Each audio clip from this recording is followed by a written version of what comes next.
13절에서 22절을 임용빈 집사님과 함께 교독하겠습니다. 47장 13절 시작.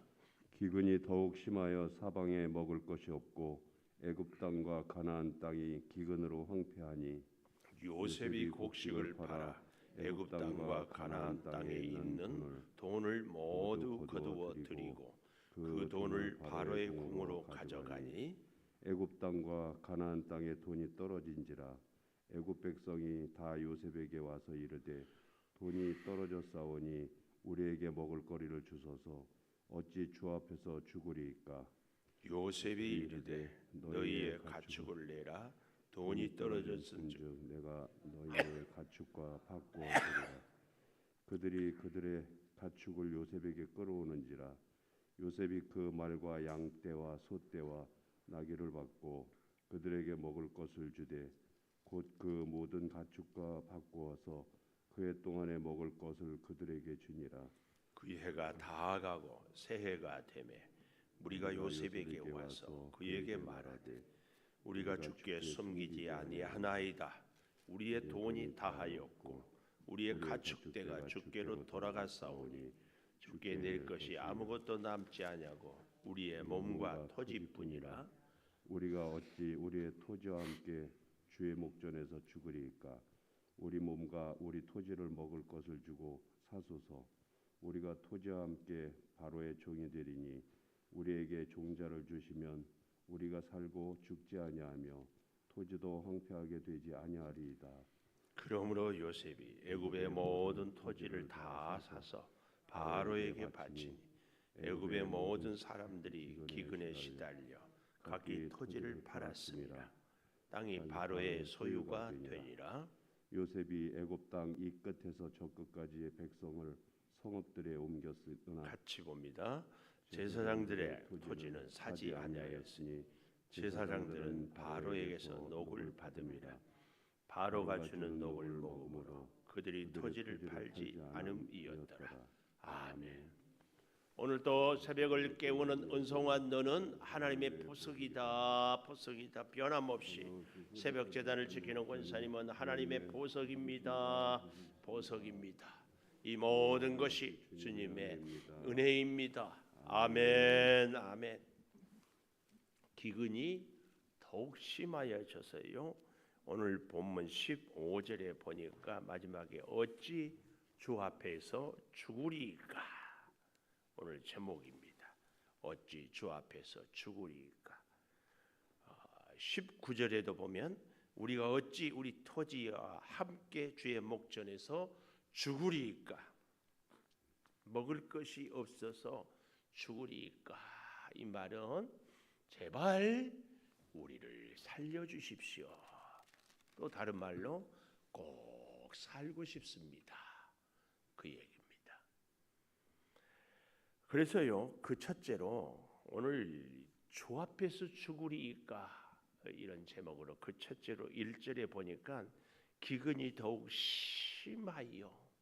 그러니까 죽을 수밖에 없어서 정말 죽게 됐습니다. 죽으리이까. 죽어야 합니까? 죽을 수 없습니다. 이유가 뭐예요? 기근이 더욱 심하여 사방에 먹을 것이 없다. 이 더욱 심하여 사방에 먹을 것이 없다 이 말은 기근이 계속되고 끝나지 않는다 그 얘기입니다. 기근 계속되고 끝나지 않아요. 그러니까 우리가 우리 인생의 고난도 질병도 시련도요 끝이 언제인 줄만 알면 견딜 수 있어요. 우리 남자들이 군 생활이 정말 힘들다고 그러지만 그래도 견딜 수 있는 것이 뭐예요?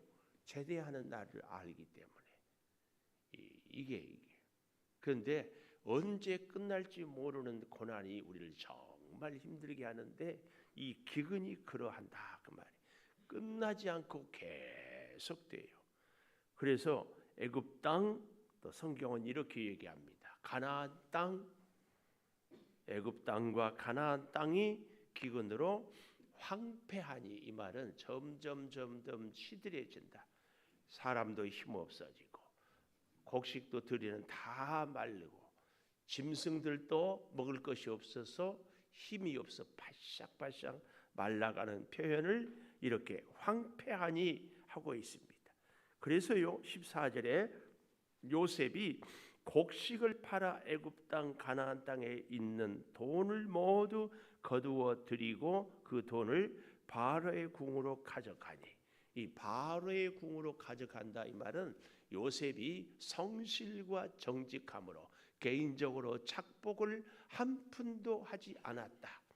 요셉은 보디발의 집에서도 성실정직, 감옥 생활도 성실정직, 여기 총리도 성실정직, 이것을 다 보여줍니다.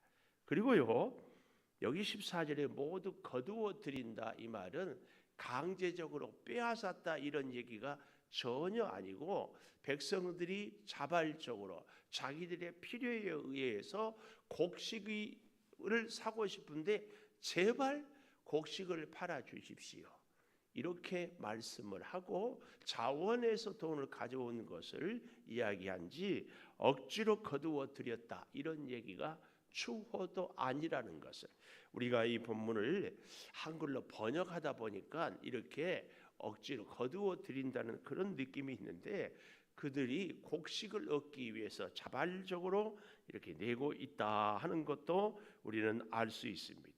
그럼에도 불구하고 15절에 보니까 이렇게 얘기하고 있어요. 애굽 땅 가나안 땅에 돈이 떨어졌죠.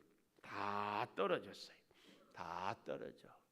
그래서 애굽 백성이 다 요셉에게 와서 이르되 돈이 다 떨어져 싸우니 우리에게 먹을 거리를 주소서, 어찌 주 앞에서 죽으리까. 이 말은 요셉을 지금 주라고 표현하고 있는데요, 좀 더 정확하게 얘기하면 요셉에게는 먹을 것이 곡식이 있는 것을 애굽 백성들이 다 알고 있었어요. 좀 더 우리가 가만 생각해 보면 요셉의 형들이 가뭄 든지 2년 만에 찾아왔잖아요. 그리고 갔다가 또 오고 뭐 이렇게 하고 그 이후로 이렇게 돈을 주고 곡식을 사 먹고 또 한 1, 2년 지나고, 그래서 이제 뒤에 보면은 재밌는 표현이요. 17절 마지막에 보면은 그 해 동안에 먹을 것을 그들에게 주니라. 그리고 18절에 보면 그 해가 다 가고 새 해가 되매, 이렇게 표현들을 하고 있는데요. 내일 아침에 보게 될 23절에 가보면은 이런 말씀이 나옵니다. 요셉이 백성에게 이르되 오늘 내가 바로를 위하여 너희 몸과 토지를 샀노라.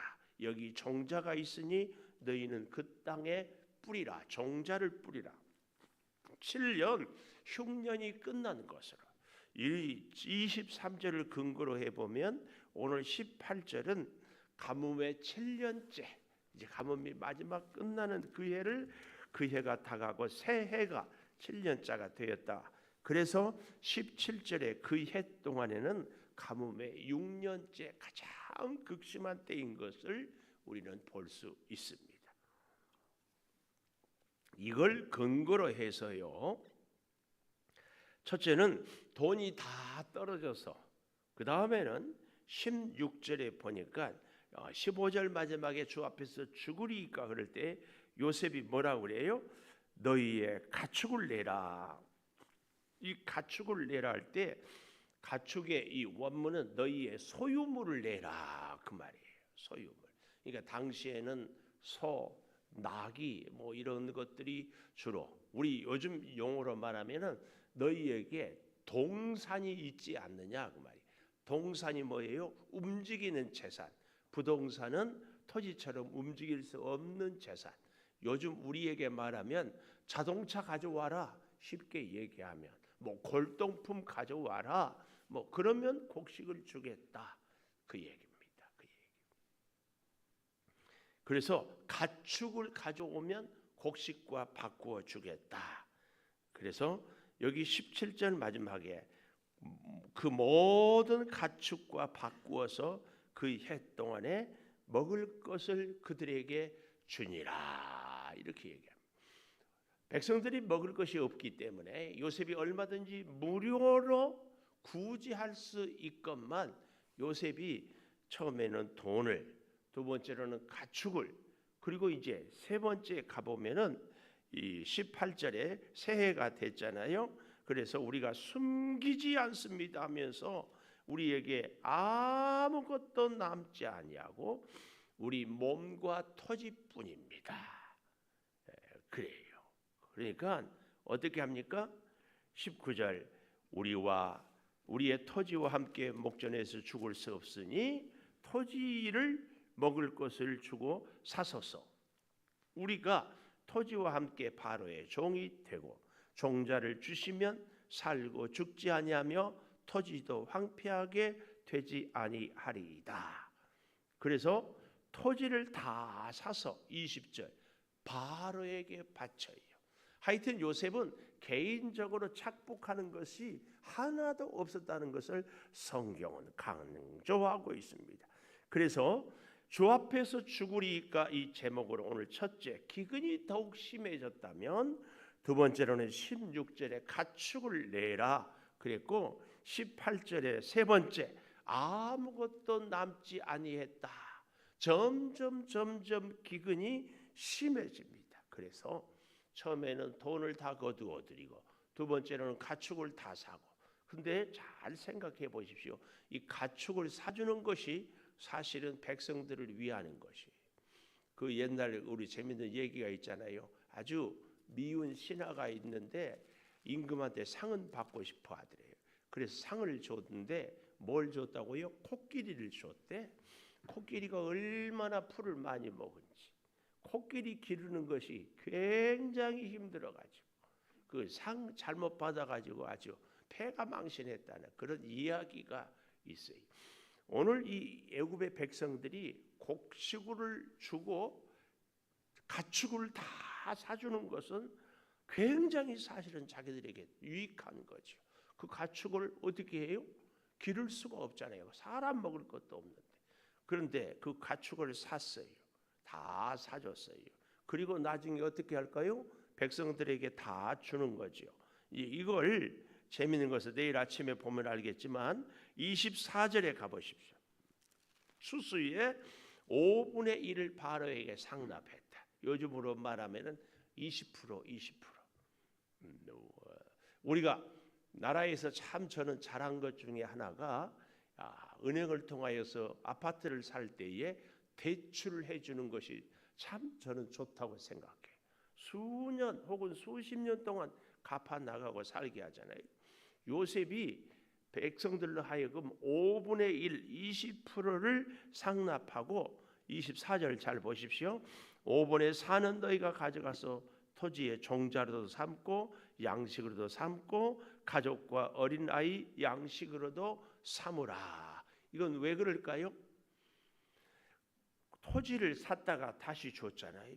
짐승을 샀다가 다시 줬잖아요. 그러니까 토지 주고 짐승 주고 다시 살게 해서 그들로 하여금 우리로 말하면 대출금을 갚게 하는 것이, 일정 기간을 성경에 나와 있지 않지만 이것이 바로 5분의 1을 다시 농사가 잘 되던 해부터 받는 것이다. 그 얘기예요. 그래서 사실은 요셉의 이 가뭄 정책이 바로 왕도 살리는 거죠. 왜요? 나라가 백성들이 살기 어려우면 왕의 자리도 흔들려요. 그래서 오늘 또 여기 본문에 보면 바로를 위하여서 모든 것을 다 샀다고 그러는데 사실은 백성들도 살리는 일입니다.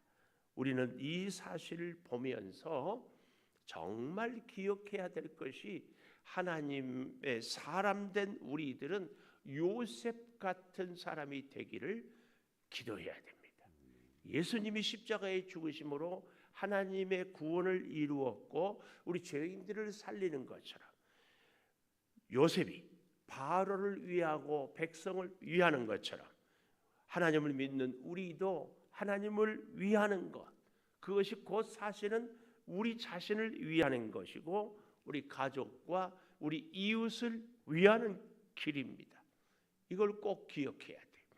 우리가 우리의 사랑하는 자녀를 위해서 희생하고 뒷바라지하고 다 노력하지만 한계가 너무 많습니다. 그러나 전능하신 하나님이 사랑하는 자녀들이 어디를 가든지 함께하고 지켜주시는 것이 참으로 얼마나 감사한지 모릅니다. 하나님을 위하는 것, 바로를 위해서가 백성을 위하는 것처럼 하나님을 위하는 것이 우리를 위한 가장 복된 길인지를 꼭 깨닫고 믿음으로 승리할 수 있기를 축복합니다.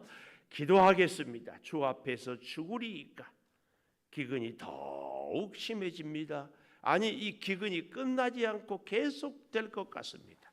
돈을 주고 곡식을 샀지만 돈이 다 떨어졌습니다. 가축을 주고 소유물을 주고 먹을 것을 샀지만 다 떨어졌습니다. 토지를 다 주고 먹을 것을 샀습니다.